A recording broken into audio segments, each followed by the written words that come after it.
take this opportunity to thank our Honorable Chief Minister Sir Revanth Reddy Garu for extending these welfare programs by enhancing the diet charges for the students studying in the state of Telangana.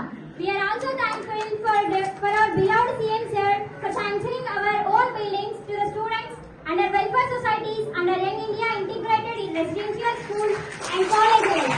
Thank you, sir and madam, to nurture us with these schemes under Telangana Empower children like us who hail from marginalized communities. Really, we are lucky to being a social welfare student because the government of Telangana has introduced many schemes for all the students. Thank you, madam, and thank you, sirs, and thank you for the promise for improving, and also you promised us that you will definitely provide us the solar planets to make which will bath with the heat water, and also for the computers which encourages us more and more and which prospects are to improve our futures. And also thank you for the development skills which you are going to provide us. And we also, a part of all the students, and we are promising you that we'll definitely crack SSC 10 GPA and also intermediate with the state level rank. And this is a promise for all the students. Thank you, madam. Thank you, sir. And we wholeheartedly invite you the next time also. And also we'll definitely show our improvements and we'll definitely prospect our futures also. Thank you very much, sir.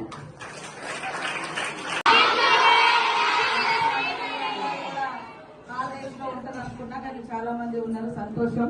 ఈ రోజు అంటే పండుగకు ముందు మరి CM గారు ప్రత్యేకంగా విద్యార్థుల కోసం హాస్టల్లో ఉండేటువంటి మరి పిల్లల కోసం కాస్మెటిక్స్ ఛార్జెస్ అదేవిధంగా డైట్ ఛార్జెస్ పెంచి మనకు అసలైన దీవాల్ని సీఎం రేవంత్ రెడ్డి గారు ఇచ్చినందుకు మనం అందరం కూడా వారికి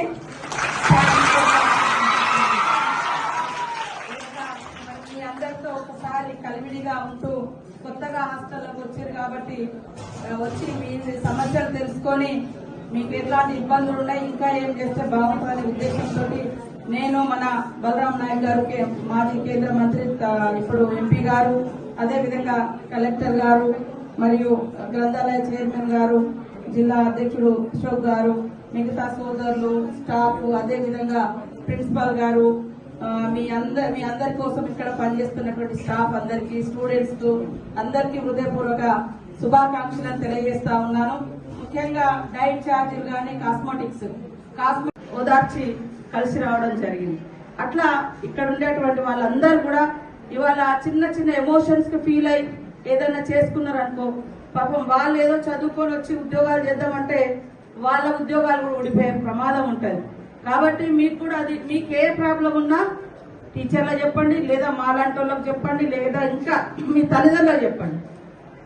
మీ తల్లిదండ్రులకు చెప్పి మా దగ్గర టీచర్ ఇబ్బంది పెడితే ఈ టీచర్ ఇబ్బంది పెడుతుంది మేడం తోటి మాట్లాడండి మాకు చెప్పండి లేదా మీరే నేరుగా ఒక టెక్స్ట్ మెసేజ్ పెట్టండి.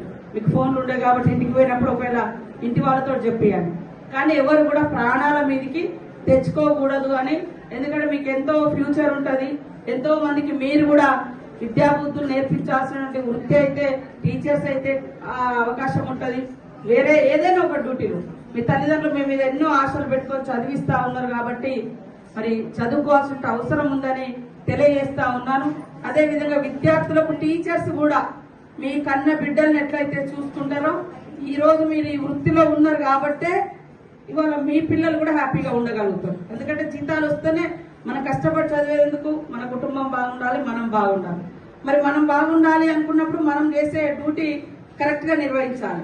ఈ పిల్లలే మన పిల్లలు, కన్న పిల్లలు ఒకరు, ఇప్పుడు మనం పెంచే పిల్లలు వీళ్ళు కూడా మన మీద డిపెండ్ అయి ఉంటారు. కాబట్టి ఖచ్చితంగా ఈ 600 మంది పిల్లలు మంచి గొప్ప ప్రయోజకులు అయితే మిమ్మల్ని అందరినీ కూడా గుర్తు చేసుకుంటారు. ఇప్పుడు పలానా టీచర్ మాకు టీచర్ గా ఉండే మేము ఆమె సబ్జెక్ట్ అంటే మాకు ఇష్టం. కొంతమంది పిల్లలకు టీచర్ మీద ఇష్టంతో కూడా ఆ సబ్జెక్టు ఇష్టపడతారు. అంటే భయపెట్టే టీచర్ అంటే అమ్మో ఈ సబ్జెక్ట్ వద్దని భయపడతారు. ప్రతి ఇంట్లో విద్యావేత్తలు ఉంటే ఆ కుటుంబం బాగుంటది, ఆ ఊరు బాగుంటది, ఆ సమాజం బాగుంటది. కాబట్టి కొన్ని ఏరియాలలో చూస్తే వాళ్ళకి ఇల్లు చక్కగా ఉండరు, కానీ పిల్లల యొక్క చదువు మీద మాత్రం లక్షల రూపాయలు ఖర్చు పెడతారు. ఎందుకంటే ఒక విద్యార్థి మరి ఒక ఉన్నతమైనటువంటి ఉద్యోగంలోకి వస్తే ఆ ఇల్లు అట్లాంటి ఇల్లు 100 ఇల్లులు కట్టించుకోగలుగుతాడు భవిష్యత్తులో. అని చిన్న గుడిసెలో ఉండైనా కూడా కలెక్టర్లను తయారు చేస్తున్నారు, ఇంజనీర్లను తయారు చేస్తున్నారు, మరి అదే విధంగా ఐపీఎస్లను తయారు చేస్తున్నారు. ఉన్నతమైనటువంటి ఉద్యోగాల్లోకి రావడానికి తల్లిదండ్రులు ఎంతో ప్రోత్సహిస్తూ ఉంటారు. ఇప్పుడు మనకందరికీ హాస్టల్ ఒక అవకాశం. నేను కానీ బలరాం నాయక్ గారు కానీ మేమందరం కూడా హాస్టల్ జీవితాల నుంచి వచ్చినటువంటి వాళ్ళమే. ఈ రోజు మరి పెరిగిన ధరలు కావచ్చు లేదా రకరకాల మార్పులకు అనుగుణంగా మనం ఇవన్నీ వాడుతున్నాం. ఒకప్పుడు హాస్టళ్లలో సీట్ దొరికితే చాలు అనేటువంటి, అంటే అప్పుడు తక్కువ చదువుకునే వాళ్ళు తక్కువ ఉండేది. క్రమక్రమంగా ఒకరిని చూసి ఒకరు చదువుకునే వాళ్ళ సంఖ్య కూడా పెరిగింది. మరి అదే విధంగా చదువుకున్నటువంటి వాళ్ళందరం హాస్టల్ జీవితం అనేది చాలా గొప్ప జీవితం. మనకందరికి అనిపిస్తుంది ఒక్కొక్కసారి హాస్టల్ ఎందుకుంటున్నాము, పేదోళ్ళు అయితేనే ఉంటారా, ఉన్నోళ్ళు ఉండరా అని. కానీ హాస్టల్లో ఉండడం మూలంగా ఇక్కడ ఒక 300 మంది నుంచి 500 మంది ఈ హాస్టల్లో చదువుతున్నారు. 500 మంది ఒక దగ్గర ఉండడం మూలంగా అందరి యొక్క ఆలోచనలు పంచుకున్న వాళ్ళం అవుతాం. కష్టం అంటే ఏంటో ఒకరిదొకరు తెలుసుకున్న వాళ్ళం అవుతాం. ఒకరికొకరు ప్రేమను పెంచుకున్న వాళ్ళం అవుతాం, ప్రేమను పంచుకున్న వాళ్ళం అవుతాం. అట్లా 100 మందితో కలిసి ఉండడం అనేది కూడా వస్తుంది. ఒంటరిగా ఉండేటువంటి వాళ్లకు నలుగురితో కలిసేటువంటి లక్షణం ఉండదు. ఎప్పుడు ఒంటరిగా గదులలోనే ఉండిపోతారు.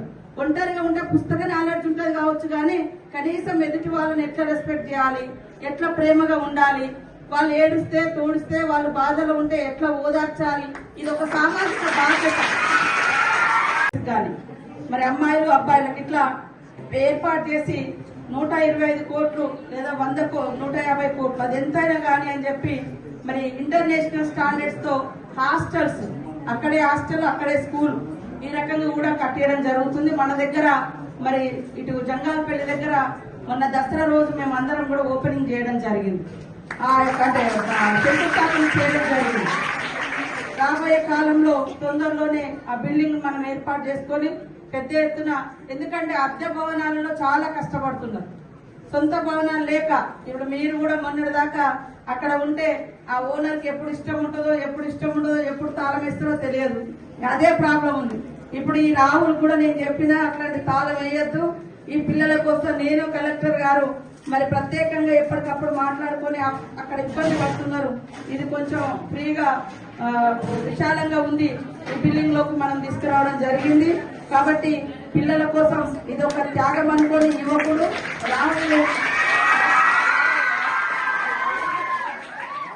తీసుకోవాల్సినటువంటి అవసరం ఉంటది. కాబట్టి ఈ రోజు స్పెషల్ గా సీఎం గారు ఆర్థికంగా చాలా కష్టం ఉన్నప్పటికీ, డబ్బులు ఇబ్బందులు ఉన్నప్పటికీ మరి టీచర్లకు కూడా చాలా మందికి ట్రాన్స్ఫర్ చేయడం జరిగింది, ప్రమోషన్స్ ఇవ్వడం జరిగింది. అదే విధంగా 11,000 మందికి కొత్తగా టీచర్స్ నియామకం చేయడం జరిగింది. కొంత ఇబ్బంది ఉన్నా కూడా పాపం ఒక డిఏ కూడా ఇవ్వడం జరిగింది. మీరందరూ ఎక్స్పెక్ట్ చేశారు ఒక 2-3 రావాలని, కానీ కొద్దిగా ఇబ్బంది ఉంది కాబట్టి మళ్ళీ కూడా తొందరలో నాకు కూడా చేయడం జరుగుతుంది. సో అంతిమంగా మీరందరూ బాగా చదువుకొని మీ కాళ్ళ మీద మీరు నిలబడ్డప్పుడు మీ అమ్మా నాన్న చాలా సంతోషపడతారు. తర్వాత టీచర్స్ కూడా చాలా హ్యాపీగా ఫీల్ అవుతారు. నా టీచర్ చూస్తే నన్ను చాలా గర్వంగా ఫీల్ అవుతారు. కలెక్టర్ గారి వారి టీచర్లు చూసినప్పుడు అరే మా స్టూడెంట్ పలానా జిల్లాలో కలెక్టర్ అయిందని వారికి కూడా చాలా హ్యాపీగా ఉంటది. కాబట్టి వాళ్ళ సొంత పిల్లల ప్రయోజకుల కంటే కూడా వాళ్ళ చేత తీర్చిదిద్దబడ్డ పిల్లలు చూస్తే చాలా హ్యాపీగా ఉంటది. కాబట్టి మీరందరూ కూడా బాగా చదువుకోవాలని మీకు అందరికి పేరు పేరున విజ్ఞప్తి చేస్తూ, కంప్యూటర్స్ అదే విధంగా హాట్ వాటర్ సంబంధించినటువంటి మరి సోలార్ కూడా ఏర్పాటు చేస్తామని తెలియజేస్తూ అందరికీ కృతజ్ఞతలు, శుభాకాంక్షలు. క్రమశిక్షణ తోటి ఉంటే ఆ క్రమశిక్షణగా పిల్లలు కూడా ఎదగగలుగుతారు. సో ప్రతి ఒక్క పిల్లలు కూడా మరి క్రమశిక్షణ ఇంపార్టెంట్, సోషల్ రెస్పాన్సిబిలిటీ కూడా చాలా ఇంపార్టెంట్. సామాజిక బాధ్యత అంటాం. ఎవరికైనా అవసరం ఉన్నప్పుడు మాట సాయము, ఒక పని సాయము, ఒక ప్రేమగా ఉండడము, వాళ్ళతో గౌరవించడం, ఇవన్నీ కూడా మనము పెంచుకోవాలి. ఇట్లా ముందుకు పోవాల్సిన అవసరం ఉంది. కాబట్టి అప్పుడు ఇప్పుడు వస్తూనే ఉంటాం. చాలా సార్లు అక్కడ అనుకున్నాం కానీ వీలు కాలేదు రావడానికి. ఈసారి మాత్రం మరి అప్పుడు ఇప్పుడు ఆకస్మిక తనిఖీలు కూడా చేస్తాం. ఖచ్చితంగా టీచర్స్ కూడా జాగ్రత్తగా ఉండాలి. అదే విధంగా హాస్టల్ కూడా మెయిన్ రోడ్ మీదకి వచ్చింది కాబట్టి మరి కొంత పిల్లలు కూడా ఎవరికి వాళ్ళు స్వీయ క్రమశిక్షణ, సెల్ఫ్ మన ఇదిగా ప్రొటెక్టెడ్ గా మనం ఉండాలి. మనల్ని మనము మరి రక్షించుకునేటట్టుగా, ఎందుకంటే మెయిన్ రోడ్ గా కూడా ఉంది. సో మెయిన్ రోడ్ మీద సడన్ గా మీరు రోడ్లు ఎక్కుతారు, లారీలు తిరుగుతూ ఉంటాయి, బస్సులు తిరుగుతూ ఉంటాయి. మరి అప్పుడు మేడం ఉండరు, టీచర్స్ ఉండరు, ఏదైనా యాక్సిడెంట్ అవుతుంది. ఇవన్నీ కూడా మరి మీకు మీరు నియంత్రణ కూడా పాటించుకోవాలని కోరుతూ, తప్పకుండా మేము కూడా ఈ మధ్య కాలంలో కొన్ని కంప్యూటర్స్ ఆయా స్కూళ్లలో స్ట్రెంత్ ఉన్న దగ్గర ఇస్తా ఉన్నాం. సో మీకు తప్పకుండా కలెక్టర్ గారి ఆధ్వర్యంలో మేమందరం అనుకున్నాం. మరి ఇంత చదువుతున్న మనకు కంప్యూటర్ ఎడ్యుకేషన్ అనేది, సాంకేతిక విద్య అనేది మరి తెలియకుండా పోతుంది.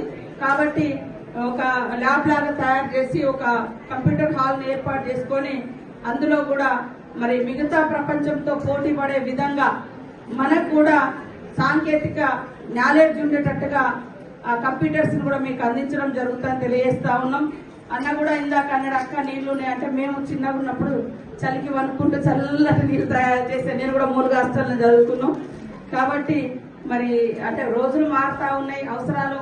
ఫస్ట్ క్వశ్చన్ చేయడం నేర్చుకోవాలి, తెలుసుకోవడం నేర్చుకోవాలి, భయపడడం అనేది దూరం చేసుకోవాలి. మనం తప్పు చేస్తే భయపడాలి, మనకు తెలియనిది తెలుసుకుంటే తప్పేం కాదు అది.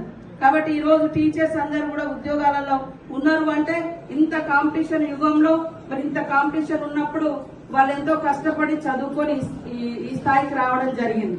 మనం హాస్టల్ నుంచి వెళ్ళేటప్పుడు ఇంటర్ తర్వాత మళ్ళీ ఇంటికి పోయిన తర్వాత కూలి పనికో లేదా ఇళ్లలో తల్లిదండ్రులకు భారం కాకుండా మీ కాళ్ళ మీద మీరు నిలబడే విధంగా ఇక్కడ నుంచి వెళ్ళేటప్పుడు ఒక స్పష్టమైనటువంటి మరి లైన్ తో వెళ్ళాలి.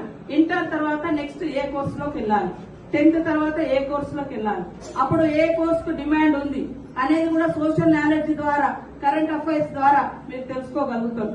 తెలుసుకోవాలి.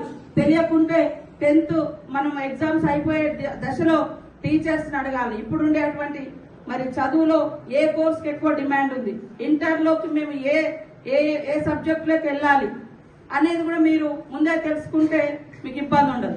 అందరూ సైన్స్ అంటారు లేదా మ్యాథ్స్ అంటారు.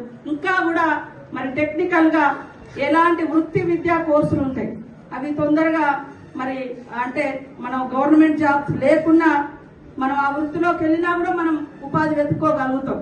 సేమ్ టైంలో టార్గెట్ గా పెట్టుకొని చదివితే కలెక్టర్లు అవుతారు, ఐపీఎస్లు అవుతారు, ఇంకా వేరే ఉద్యోగాలు, గ్రూప్ 1 ఉద్యోగాలు ఉంటాయి. ఇట్లాంటి ఎన్నో జాబ్స్ ఉంటాయి. కాబట్టి మీరందరూ కూడా బాగా చదువుకోవాలని మనస్ఫూర్తిగా కోరుకుంటా ఉన్నాం. అమ్మాయిలు